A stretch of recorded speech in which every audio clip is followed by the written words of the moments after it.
Hello, everybody, and welcome to the 90% podcast. I'm Mike Iula, as always. I'm Nick Iula. And it's been a while. We took a 2-week break, and we are back with a brand new episode.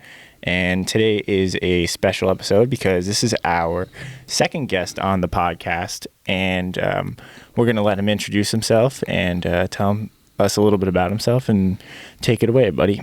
How you doing, guys? My name's Jayden. My best bud's here, and I'm really glad that you guys can have me on the podcast. What's up, bro? And I'm excited to see what you have in store for me. Yeah, this is unprecedented in a way because we're just best friends in real life, and we're excited for our audience to have an opportunity to just kind of meet all of them and sort of like get an idea of their personalities. And so we're just gonna basically just start with this general question. For the people that don't know who you are, just give us a rundown about like who you are, a little bit about yourself and that sort of jazz. Oh boy. All right. Well, I'm Jayden. I've known these guys for going on 10 years now. That's crazy, actually. Wow. And I work a lot, do what I can, make as much money as I possibly can in a short amount of time. And that's pretty much all I do. That's all you do? I hang out with my buddies as much as possible, and that's Yeah, it. we've been friends since the 7th grade. Literally, actually, The first day. Well, summer camp before 7th grade. I moved here in 7th grade, and we moved in, and then that was like a Sunday event, and then Monday we started camp, and that's when I met you guys the very first day I lived here. Yeah. And we've been best friends ever since, which is crazy. Yeah, for sure. We were really close our first year of middle school, 7th grade specifically, and then definitely 8th grade as well. There was a time, maybe like our freshman year of high school, where schedules weren't the same and we had like other friends and stuff. But I feel like once we became like, I don't know, 15, sophomores, then we got our license and stuff, we just have not stopped hanging out since. You know what I mean? Yeah, none of us have. It's really funny. We've been, we've done everything together between, proms and homecoming events, sports. We ran track and played football with each other. And it's really funny because now we're, about to be 21 years old, and here we are, and we're still in our parents' basement. Hey man, I got my own place. You guys are, you're welcome there anytime. Yeah, you got your own spot now, which is cool. How do you like living on your own? How's it different compared to like life, Oh jeez, actually, you know what? I think that everybody should experience it before, like while they're young, because it's definitely difficult, especially like getting a lease. If you're not 21 and you're getting a lease, like not college living, like getting your own place, it's kind of a pain because you have to go through so many like more steps because they ask you so many more questions. You have to prove so much more, and it's so annoying. Because there's no difference like between 20 and 21 at all. Like there is in America, but like there shouldn't be. Right. They put like a standard at age, and then like they limit you to do certain things. They limit you to be able to buy certain things, and I think it's all dumb. But Yeah. I do enjoy it. I think you learn a lot about yourself. You learn a lot of like self-love, and really just be able to have to handle certain situations I wouldn't think I'd be able to handle myself a couple of years ago. Yeah. So that's a really good point. And for people that are around our age that watch our content and stuff, hopefully you can take some things away from some of the things we'll be talking about, and you can use that in a sort of like use it in your own life in a positive way or whatever you want to do. But I want to go back a little bit before we kind of jump into the modern day and talk sort of about what it was like for you. Obviously, we can talk about how we met and stuff, but I want to kind of ask you, like, originally, before you ever met us, you used to live in Kingston, New York, right? Yeah. And you grew up there, and I just want to kind of ask you, what are the differences from being in a place like that and then kind of coming up north to Albany here and, just kind of living sort of a different lifestyle? What's that like for you? Honestly, it was very different, and I really appreciate like my mom for taking my family and just getting us way out of there because it was such a negative spot to be in. Yeah. It was a falling down city. It was very, very, very inner city. Like it wasn't a good place. And then you moved here, it's like a whole different idealistic of life, and people live way different, and it's for the better. I mean, obviously, I think it's all for the better, and I appreciate my mom for it because I wouldn't be here today without her. Yeah, that's a great thing as well, and I'm just, how would you compare sort of like what it was like at school, maybe in particular, or just like being out with like friends to like what it is now? You know what I mean? I think the easiest way to compare it is in my middle school. I went to a school called J. Watson Bailey Middle School, and if you got into a fist fight, you had ISS for one day, and then you're good to go. Right. If that, maybe the detention. Up here, if you get in a fight, you're out for a calendar year. So that just says a lot about what goes on down there. It's totally different, and that was at a young age too. Like we were in middle school, and it was the same thing. Mm-hmm. I couldn't imagine like what it was like going through high school there. Yeah, I mean, I had friends that did it, and it was obviously they're either in prison or dead, which is crazy. Yeah, but it's the truth.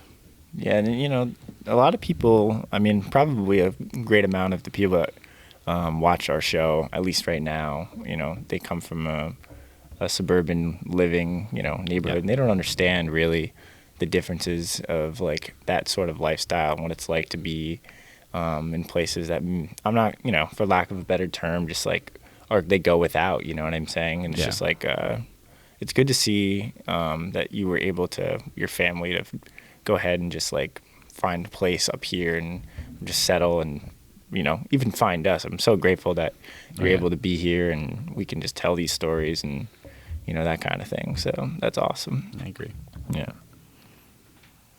Yeah, I think for sure. One thing that's super interesting is like when we met you, obviously at summer camp, and it's funny because we have another close friend of ours who's most likely going to come on to this podcast. His name's Dante. We'll see him maybe at some point. But, my guy. Yeah, you're living with him. So it's just funny. The four of us kind of ran up like a summer camp as one of the oldest kids. I mean, at that point, you're just in middle school. So, I mean, summer camp only goes up until probably like 13 years old. We were probably 11, 12. We really liked, running Foursquare and doing those things as a friend group. And I think it's funny because at an age, you're 12, whatever, and kids are very similar no matter where they come from. It's like we meshed really well despite not really knowing or living similar lifestyles at all. So yeah, even Dante. Yeah, and for him too. And as we've grown on personal levels, I think we've all just realized we relate to each other much more than we thought we did. But I think it's really cool how we've managed to stay friends. And we talked about it with Tyler when he was on this podcast too.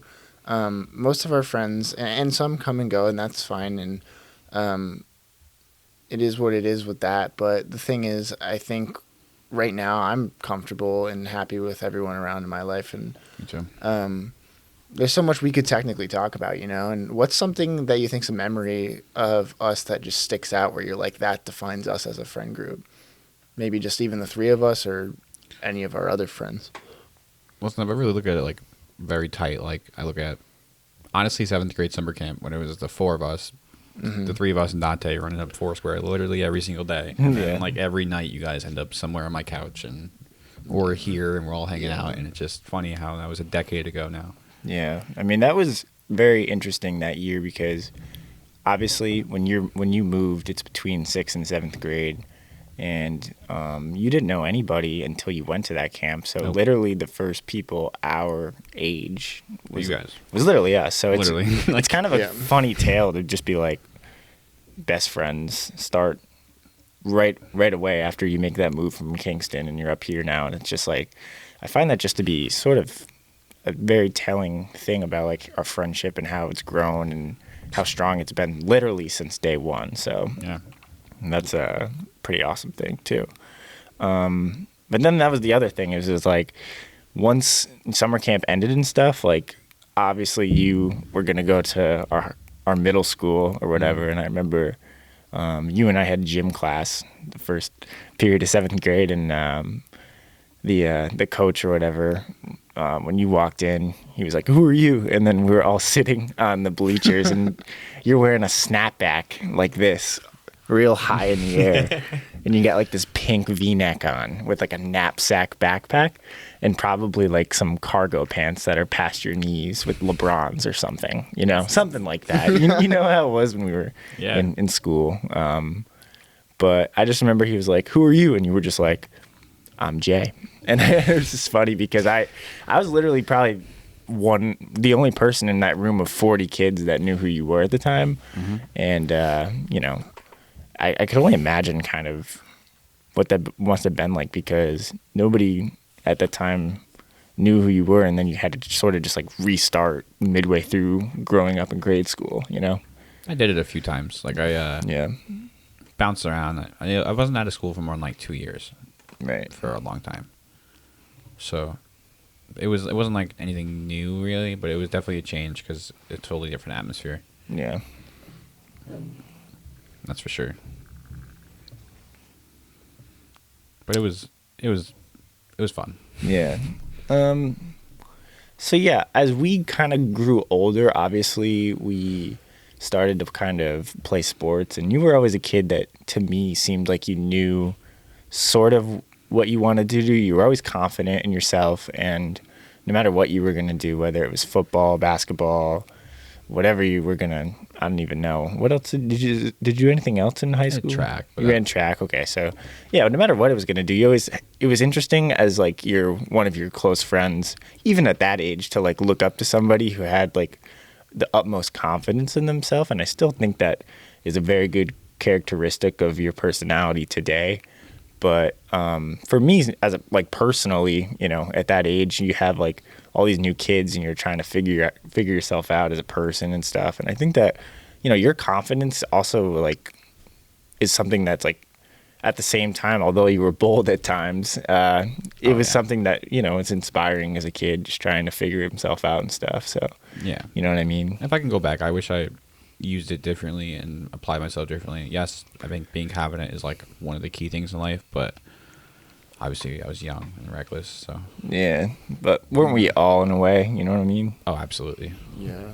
I mean, like I always say though, I think if you look at your childhood, you can't really allow, even high school, I mean, yeah, you're older as a person, you can't let that kind of allow you to shape who you are as a person. And it's kind of a hard thing to deal with, because I feel like a lot of people that you grow up with kind of, stick to that mindset of that's kind of who you are as a person. But just now, even a couple years removed from like school and stuff, it's like I'm a completely different person. I know we all are. All of us by a Yeah. mile. And I think that's probably true for most people, but those are also just like the building blocks to trying to figure out your identity. And those times are important with the people that are closest to you. And I think, without those times, we wouldn't be here today together. And that's kind of the crazy part about it. But I guess I'll ask you this question. I'll follow up on something. Oh, go ahead. You said the confidence thing, and like I thought about it for just now because I haven't got a chance to. Yeah. Growing up, I grew up with like my babysitter. Shout out to Rob.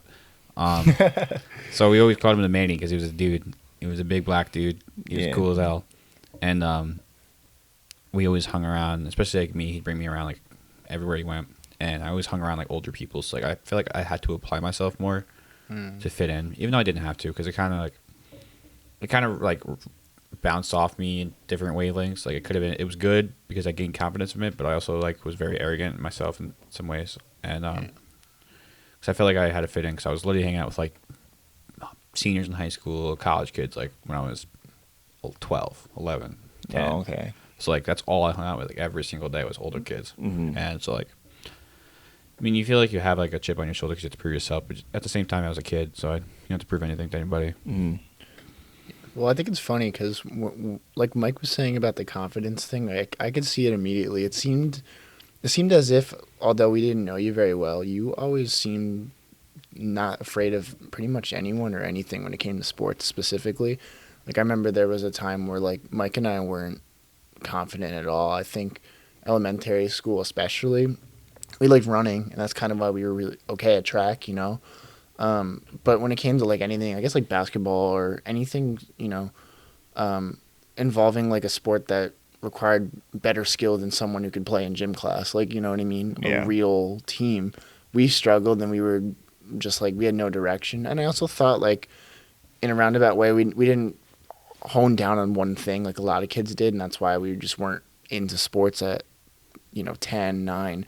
By the time, we met you, it was funny because it's like you just started like modified football and you weren't anything crazy. It was your first year of playing, Yeah. You lacked size and confidence. But for you, it was like having that confidence and playing other sports. And just, again, I think it comes down to hanging out with other people. It seemed like you had no problem carrying kind of the load for the whole team. Like you're the one who scored most touchdowns for the entire football team, even though you guys as a unit weren't that great. But would you say that your success, I guess, just stems from that confidence of hanging out with older people? I wouldn't call it success. I would call it literally just a pure reason of I was so comfortable hanging out with people. I was so comfortable with bigger people, with other people, and I would hang out in large groups of people. And I played football before that because so it was really weird like how they do sports up here. So in Kingston, there are so many elementary schools down there that they actually had like, for example, they had a track team. Each elementary school had a large track team, and there was a huge track meet every year. I think it was like 13 elementary schools at one point. And so like there was always team events in schools. There was always team events outside of schools. And on top of that, I was always with older guys. Like always. Like I'd play pickup basketball with 20-year-olds, and I was 10. Yeah. But that's because I learned how to just get comfortable in a non-comfortable situation very quick. I still am very comfortable in uncomfortable situations. Mm. But so that's where I pride myself because that's kind of relates to the job I'm going into. So Right. Now, for those people, obviously most people don't really know. Obviously, you have your Screamers Fire Department. Are you full time or like part time at the fire department? so Right. it's a volunteer status, but we have like duty crews. So you're assigned a duty crew a week. So like you have to respond to like every call at night and Right. stuff. And so And then obviously, right now you're working at one of the dealerships or whatever, and you're like a consultant or an assistant to some. so What's technically, your position?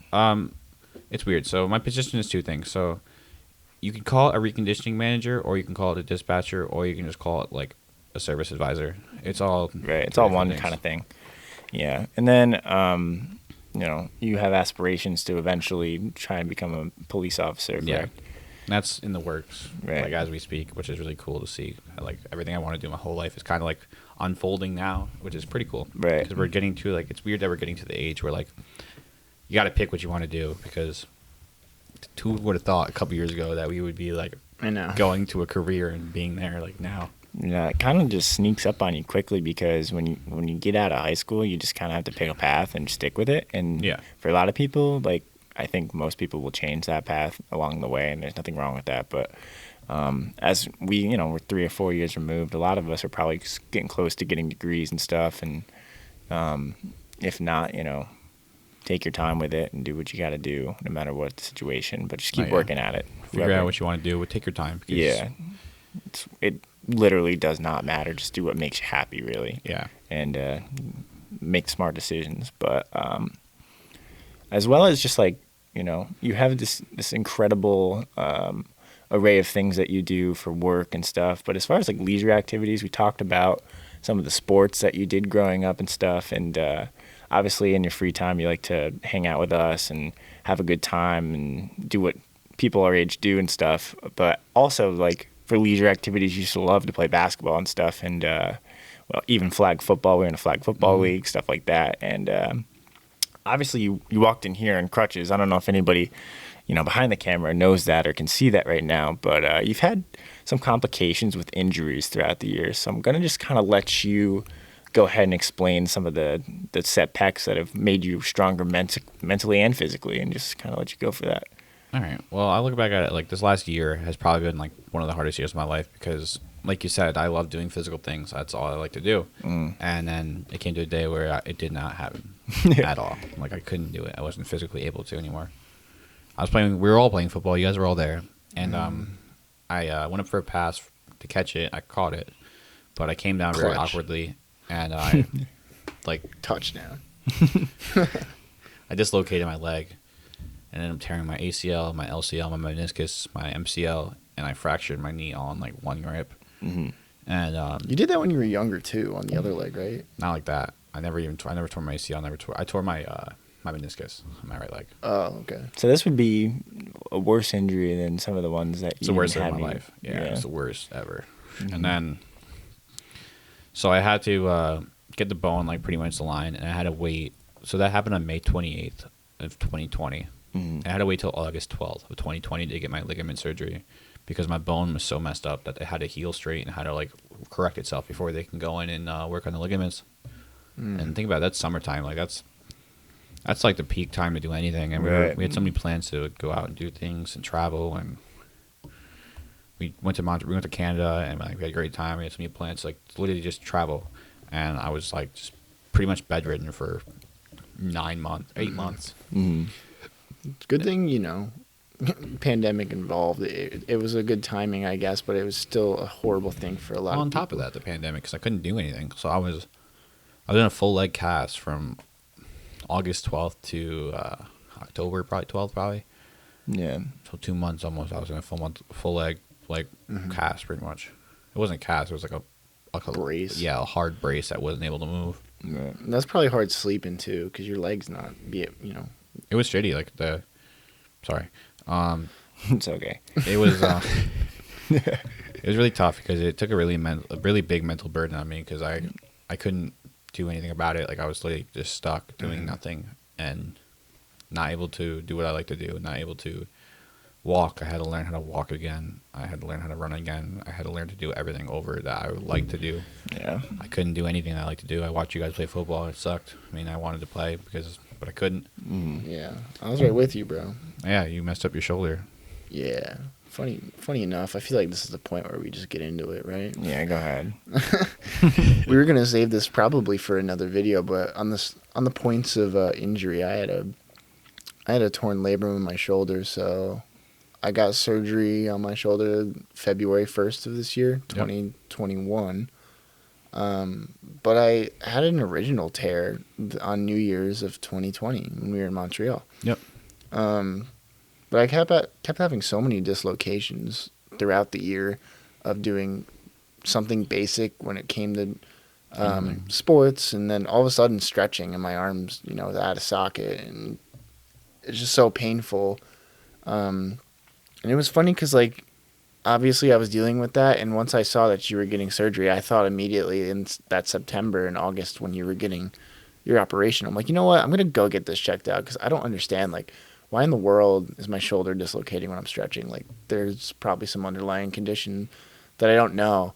The good thing was when I would have these dislocations, though, like, I didn't have a lot of pain until maybe like a day or two after I'd be sore because it was just annoying how your shoulder's popping out of place. But for me to go in and then get it checked out and for them to tell me, oh, it looks fine, looks good on the x-rays, and then to hear, like, we need to do an MRI if this is something more, and to figure out, like, oh, yeah, you have a torn labrum and we'd like you to get surgery. That was kind of annoying. So although mine was not even close to as severe, it took, again, like, the mental toll with COVID being a thing as well, 100%. which is shitty. And, dealing with that and the whole election going down and everything was just wild running up into the beginning of this year for me and you too, trying to recover just so, little after your surgery. So we were in a rut for sure. And you just had your second surgery because it wasn't successful, the first one. Well, it was successful. So shout out to my physical therapist, Jenna. She's awesome. We were, like, I was doing physical therapy like 5 days a week, and then for months, and then it went down to 3 days a week, and that was months, and then I finally got cleared to go to the gym. So I went from, before my injury, I would say I was probably in the best shape of my life, to literally the absolute worst shape of my life because I wasn't able to do anything. Put on, like, almost 30 pounds of just not doing anything fat. And once I was cleared for the gym, I was so excited to, like, get back to where I was and just progress, and I was having so much difficulty. Like, I couldn't run yet. Like, and then got to the point where felt like I was able to run, and my body wasn't letting me because what happened. So there's this thing called a cyclops lesion, and they say like 1 to 2% of people who have the same kind of injury that I do could develop it after recovery because it's just the way your body fights it. And what it is, it's a really large ball of scar tissue that finds its way, like, and wraps it around somewhere in your knee. They say it's like you take aluminum foil and foil it and just crumple it and like disform it and just put it in my knee. That's what it's like. Yeah, so it was actually pinching a nerve, and it was wrapped around my ACL to the point where if I was extending my leg, it would click. Like, you remember that clicking thing? It would click so bad that you would feel it like up my back. Yeah. And then it would pinch a nerve, and I'd feel it up my back, and it was like this excruciating, like uncomfortable feeling. Yeah. Anytime I tried moving, so it was like that from. I got really bad, and I don't know, April. Probably before that, probably April, and I went to the doctors and I said something. And I was like, "Listen, I'm really uncomfortable." And then he started doing a bunch of tests, and then they did 2 MRIs. Then the second MRI, they're like, "Whoa, that's not good." And they found something in there. They wouldn't tell me at first. It was like, "You can come back next week." I was like, "What?" And then I went back next week and like, "Listen, you have a mass in your knee that's preventing you from like moving on into rehab." And at this point, we're like well over a year. So in June, what is this month? It's June, right? Beginning, almost July now, but it's the middle. Yeah. Oh, yeah. So Late June. I would say in May, I found out that they were like, "Listen, you need to go in for surgery to get it removed because it's gonna cut your nerves off and it's gonna cause like severe damage to you." So that too was like, what? Like, it was so demoralizing because I've been through this whole year, like a whole year now of just brutal rehab, and it was terrible. Yeah. And it was mentally terrible, and then I was trying to get on the right path to getting back to being, back to being me. And then I think about March to April and May, that's when I was cleared for the gym, and that's why I lost like all that weight like instantly. Which is good. So I started in the gym. What diet were you doing? I was doing a really strict keto diet. Okay. Which was terrible. Like, I don't recommend it. I do recommend it if you're trying to lose weight, but if you're not, I don't recommend it. It was really like you'd be so tired at the end of the day. You couldn't really do much. No carbs. So you were basically rehabbing a torn knee, and pretty much a knee replacement. You were working like probably close to 50 hours a week, maybe even more on some days. Probably 50. I work around 50. So yeah, and then you're volunteering part-time as a firefighter, and then you're also trying to go to school as a police officer on the side while trying to balance social life and relationship and stuff like that. So building a home, paying for rent and doing all these other things. So it's life. Honestly, as a 21-year-old, I would say that you're pretty much ahead of the curve. You have a really nice car. You can tell them a little bit about your car if you want. I love my car. It's all right. I'll keep my car out of it. If you want me to. I can talk about my car. Go ahead real quick. You can tell them. So, right before the pandemic hit, I got myself in a really nice position to buy a car. And I didn't know what I wanted to buy for the longest time, but I've always wanted a Dodge Charger for some reason. That's like what I wanted. Yeah, and, the Charger. I didn't know if I was going to be able to buy it. And then I finally was like, whatever, I'm just going to pull the trigger. And I looked all over, literally all over the country for one. And then I was leaving my mom's driveway and I look across the street and there's one looking at me. Literally across the street. In Fusillo Ford's parking lot. I was like, this is meant to be. Yeah. So I bought it. And you modded the shit out of it. Yeah. If anybody's ever seen Jayden driving a car, or about his car, I'm sure he's posted pictures about it as well and stuff.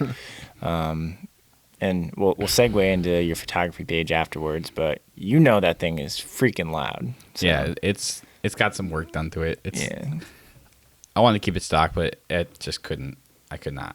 As soon as I started changing the look of it, I was like, well, there's no point in changing the look if you're not going to put performance mods into it. So yeah, started spending all my money on that. So you probably dropped thousands of dollars into that car while balancing all this stuff. So I don't want to talk about the total. Yeah, so much. But right. So just to also emphasize on that, if you were interested in looking at that car in particular and other cars that Jayden is taking pictures of, you can find him on Instagram at this hashtag, which is what? Thank you. It's Torelli Photography. Torelli Photography. It's actually not a hashtag, but It might be J Torelli Media. I know like my Facebook and Instagram are two different things because once you change it on Facebook though, it won't let you do another thing. Like it's stuck like that forever. I think we might be able to put it in the description down below. So if it's there, it's there. If not, we're too lazy to put it there. But All right, well, you follow me, I'll follow you back. I promise. Yeah. oh So boy, don't do that. if you like car, if you like car photography and things of that nature, you can go ahead and take a look over there and follow what he's doing because he's done some brilliant work, and Thanks, Mikey. we're both really into photography, and we're digital media majors, so this is what makes this podcast run, and obviously we It's what keeps the lights on. yeah that kind of thing. But I just want to pose one question before we get out of here for you, and through all the things that you've gone through in such a short amount of time as a young adult, all the adversity, all the different things. It wasn't necessarily, a somber conversation going into it, but I mean, it's also, I think, an inspirational one. And I just want to know kind of like, where do you see yourself sort of in the near future, or even like the future beyond, as far as where you want to be and what you want to do? Okay, so I have so many answers for this because I look at like what I wanted to do after high school, and I was so confused, and I didn't know what I wanted to do. I wish I focused more on school. I could have applied myself more. Like I could have went to school for football. I had so many opportunities to. I didn't, and I actually enlisted in the military because I kind of was just like, what am I going to do? Right. And I wish I did. I wish I didn't. Honestly, anybody who serves, God bless you. Thank you for your service. But I found out pretty quick after I enlisted that this shit was not for me. Yeah. So I had other things I wanted to show to the world and put myself somewhere else. Mm-hmm. And I really stress to people to really think about what you want to do and take your time, because once you make a decision, some of them you cannot come back from. And work hard in school, work hard doing anything you can do, because you do not know who's watching, you do not know who's looking at you. There's always eyes on you. You will always know somebody somewhere. And I cannot stress that enough, that your reputation is what will carry you in life nowadays, which is really sad. But once you make a name for yourself, and there's no going back. So I make sure any conversation I have with anybody, I make sure they know my name. I make sure they won't forget it. I make sure they have a great conversation with me. Yeah. I make sure I hold myself to the highest regard. I make sure that they will respect me if I respect them, because that's so important in life, because it's all about who you know, which is also very sad. Yeah. Can be sad in some regards. It is sad because Yeah. you could be a nobody and just know somebody and get out of anything. Yeah, that's a good point. You And- get yourself to the top by knowing somebody. You could. It's reality. And I think that people also spend your money. Not spend your money, but spend your money. Some people Spend your stress- money smart. Yeah, I think especially the younger people, people our age, we were taught so much to save your money, save every dime, save every dime. You need to put a whole $100,000 down in the house. Yeah. Dude, budget your money. Don't save your money. Yeah. Budget your money. And always have a goal too, Always, yeah, that's the thing. Always have a goal for yourself. Always have.